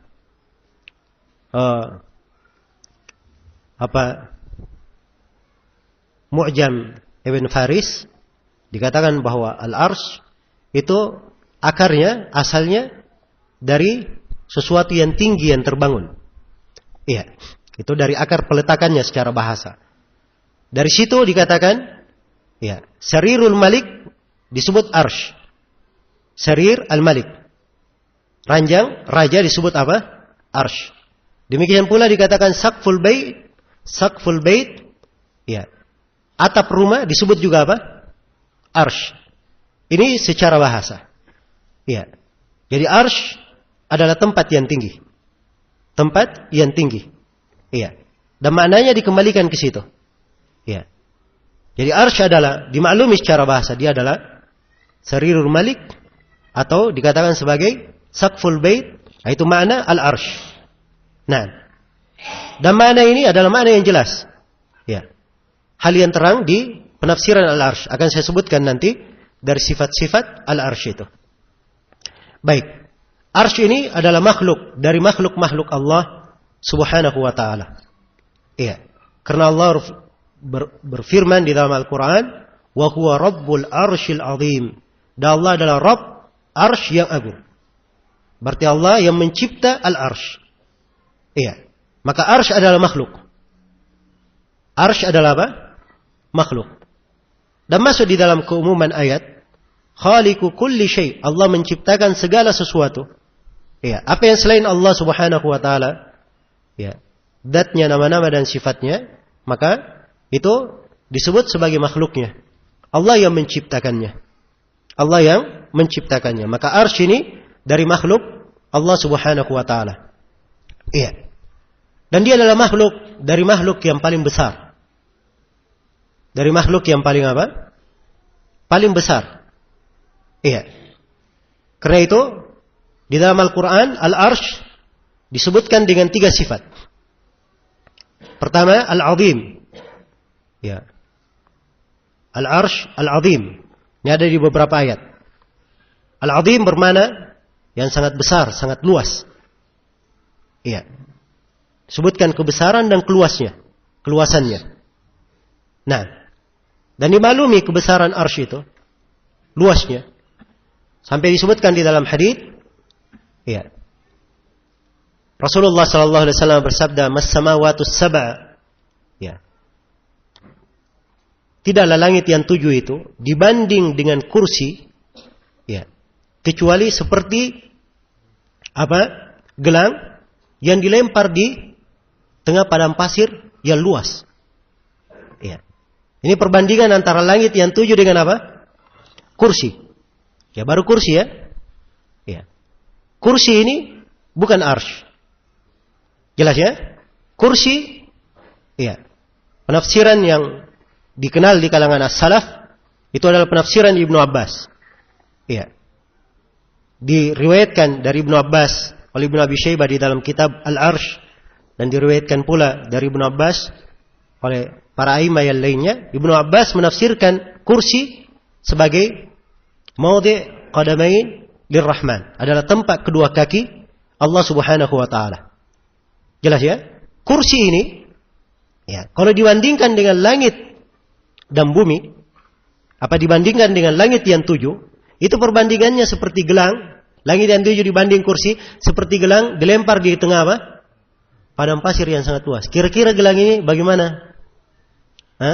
Perbandingannya kecil sekali kalau dibanding dengan padang pasir yang luas.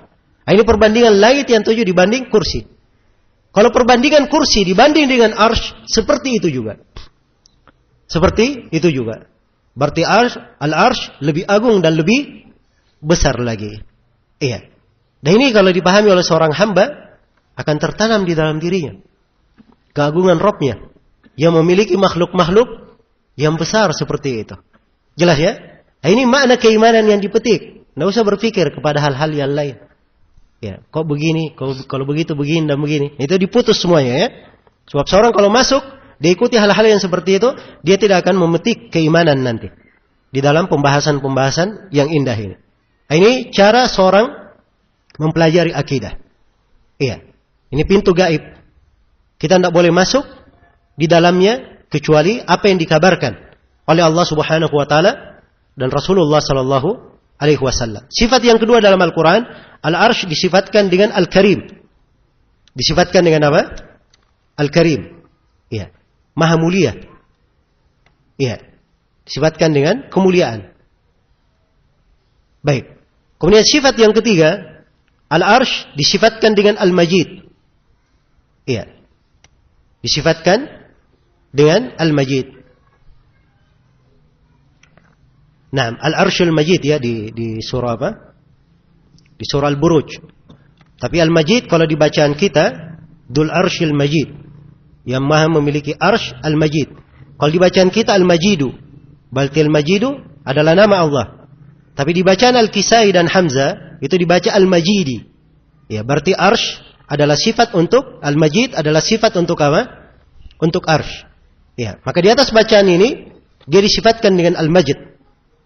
Ya, disifatkan dengan Al-Majid. Dan kita akan terangkan nanti makna Al-Majid. Baik. Ini 3 sifat dari Al-Arsh. Menunjukkan keagungan, kebesaran dan apa? Kemuliaan Al-Arsh. Ya, di dalam hadis Rasulullah sallallahu alaihi wasallam bersabda, ya, "Idza sa'altumullaha fas'alul firdaus. Fa innahu awsatul jannah wa a'lal jannah wa fawquhu arsyur rahman." Ya. Wa minhu tafajjaru anharul jannah. Kata Nabi sallallahu alaihi wasallam, apabila kalian memohon kepada Allah, maka mohonlah surga Firdaus. Mohonlah surga apa? Firdaus. Dia adalah pertengahan surga, paling atasnya dari surga, dan di atasnya atap dari surga Firdaus ini adalah apa? Arsh Ar-Rahman. Arsh Allah Subhanahu wa taala. Iya. Kita kadang baca hadits-hadits tentang surga ya, betapa luasnya surga itu. Iya. Betapa luasnya. 1 derajat saja dalam surga kadang seluas langit dan bumi. Ya, ternyata surga ini ya, atapnya adalah apa? Arsh Ar-Rahman. Dan darinya dikatakan mengalir sungai-sungai surga tersebut. Iya. Dan arsy Allah Subhanahu wa taala di atas air. Di atas air. Disebutkan di dalam Al-Qur'an. Wa kana arsyuhu 'alal ma'. Dan adalah arsy Allah Subhanahu wa taala di atas air. Iya.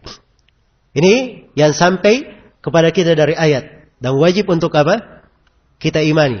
Juga di dalam hadits Abdullah bin Amr bin As, riwayat Muslim, Rasulullah sallallahu alaihi wasallam bersabda, "Kataballahu maqadiral khalaiq qabla yakhluqa as-samawati wal ard bi 50,000 sana wa kana arshuhu 'alal ma." Sungguhnya Allah menetapkan takdir-takdir seluruh makhluk 50.000 tahun sebelum diciptakannya langit dan bumi. Dan arsy Allah di atas air. Di atas apa? Di atas air. Ya, maka arsy kita yakini di atas air. Ya, Anda perlu ditanya air apa? Ini pertanyaan apa?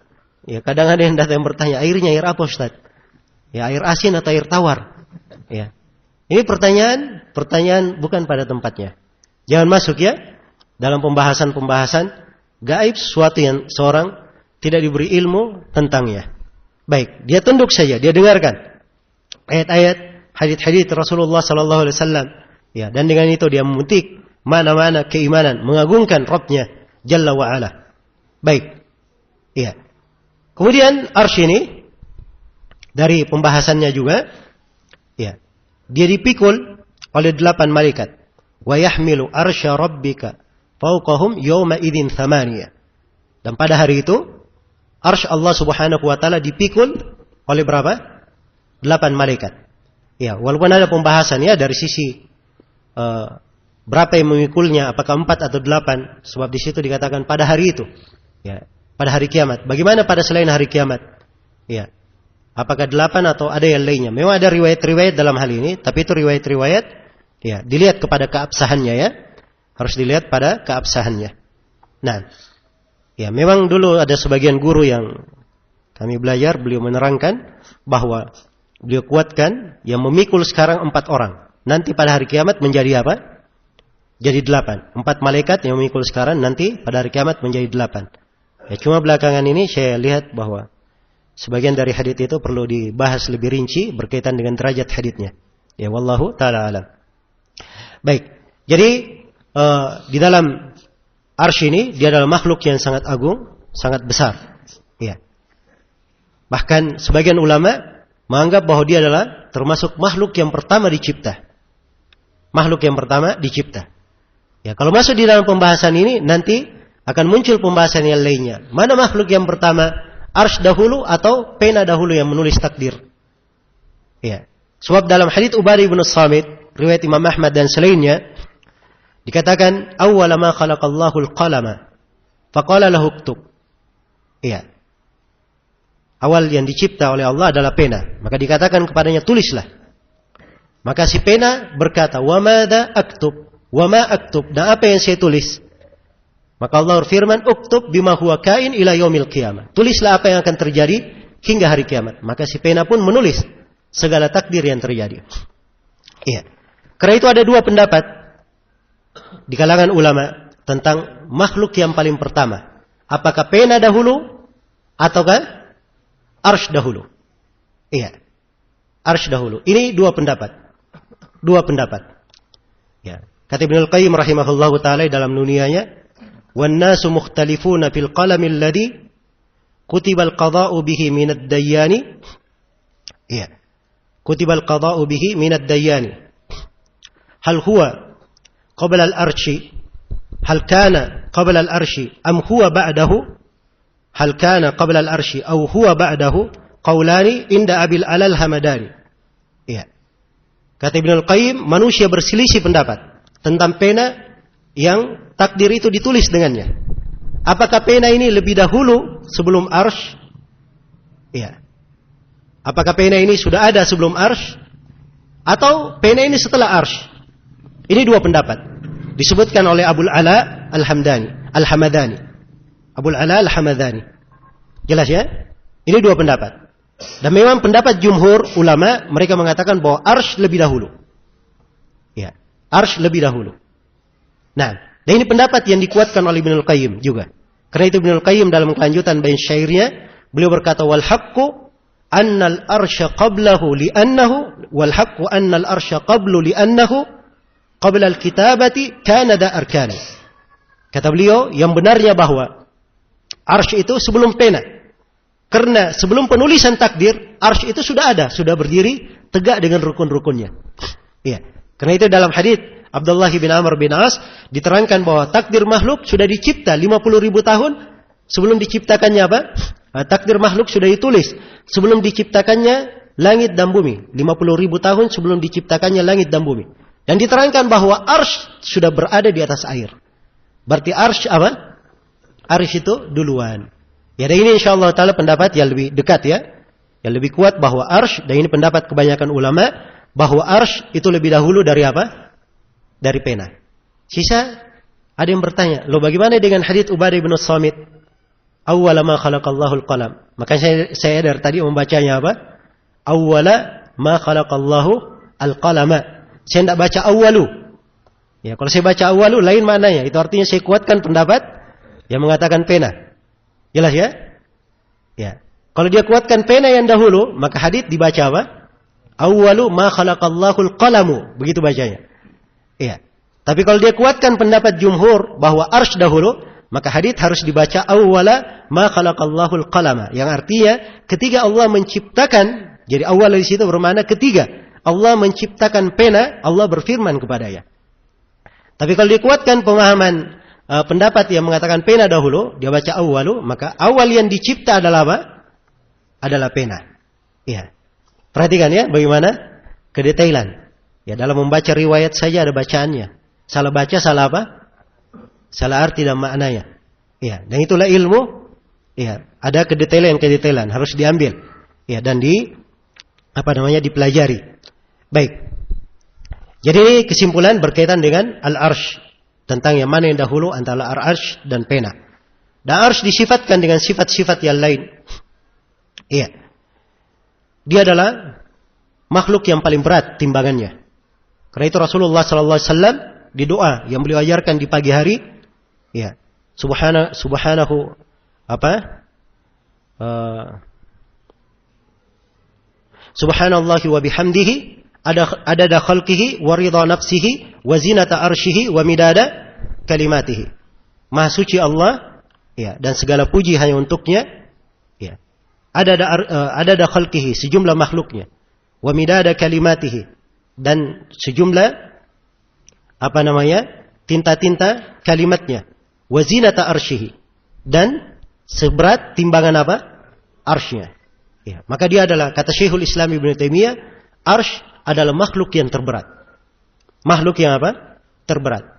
Iya. Di dalam hadits yang diriwayatkan oleh Imam Al-Bukhari dan Imam Muslim, Nabi menceritakan kejadian hari kiamat. Iya.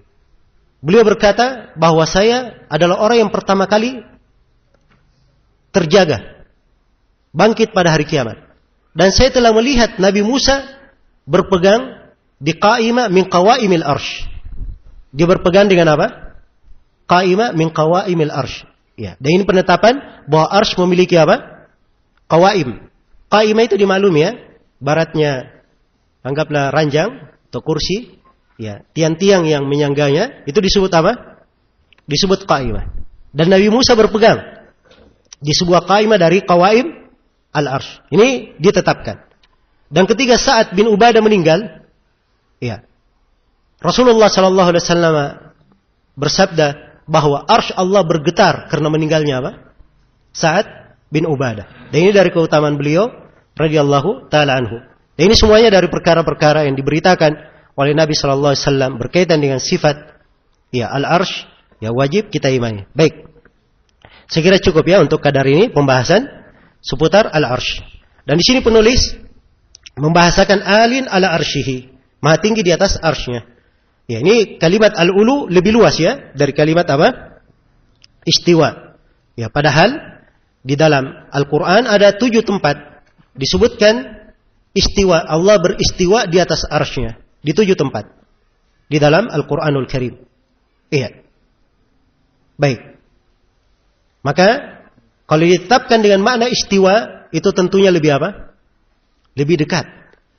Iya. Tapi ini tidak bertentangan seperti yang saya sebut tadi. Karena istiwa bagian dari apa? Bagian dari al-ulu. Salah satu dari 3 jenis apa? Al-ulu.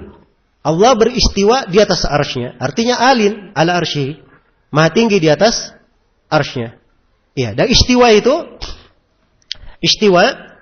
itu diartikan ya oleh ahli bahasa dengan beberapa arti. Ibnul Qayyim mengumpulkan 4 makna untuk istiwa di dalam dunianya. Ya. Makna yang pertama adalah al-ulu. Al-ulu, makna ketinggian. Dan yang kedua adalah al-irtifa. Ya.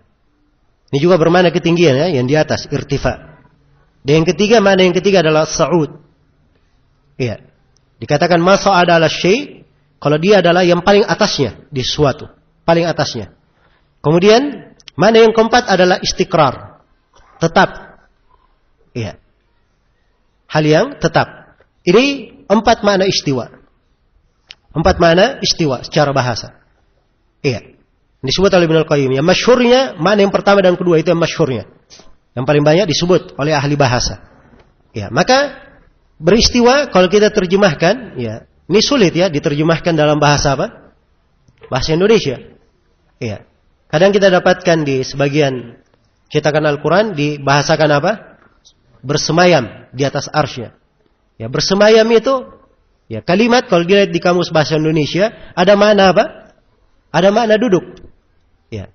Tadi antum sudah dengarkan 4 makna istiwa. Ada makna duduk di situ? Tidak ada makna duduk. Ya. Dan ingat ya di dalam pembahasan sifat-sifat Allah, seorang tidak boleh menetapkan sifat tanpa dalil. Demikian pula tidak boleh dia tiadakan sifat tanpa dalil. Ya. Kalau ingin dia tetapkan Allah duduk, mana dalilnya? Kalau dia ingin katakan Allah tidak duduk, juga mana dalilnya? Jelas ya? Hal yang seperti ini didiamkan. Seorang tidak masuk di dalamnya. Nah, inilah keimanan terhadap sifat-sifat Allah Subhanahu wa taala seperti itu. Jadi hendaknya kita detail ya dalam hal-hal yang seperti ini. Ya. Dan inilah indahnya seperti banyak saya terangkan, indahnya mempelajari akidah. Kalau seorang memahaminya dengan benar, dia juga akan memperhatikan konsekuensi dari penerjemahan. Ya, sebab itu makna dari apa yang dia yakini, akidah yang dia pahami. Ya, ini memberikan pengaruh di dalam apa? Di dalam penerjemahan, bahkan menerjemah bersemayam tidak cocok di tempat ini karena menyelisihi dari makna istiwa yang diterangkan oleh para ulama. Baik. Jadi Allah Subhanahu wa taala beristiwa di atas arsy-Nya, ulu di atas arsy-Nya. Iya. Kemudian dikatakan fi majdihi bi dzatihi. Ya. Dalam majidnya dengan dzatnya.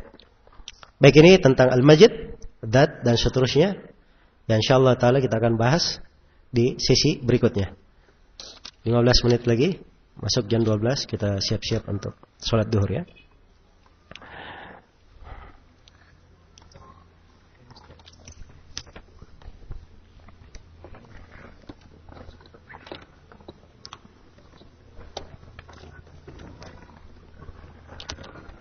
Baik, subhanakallahumma wa bihamdik asyhadu an la ilaha illa anta astaghfiruka wa atubu ilaik walhamdulillahi rabbil alamin.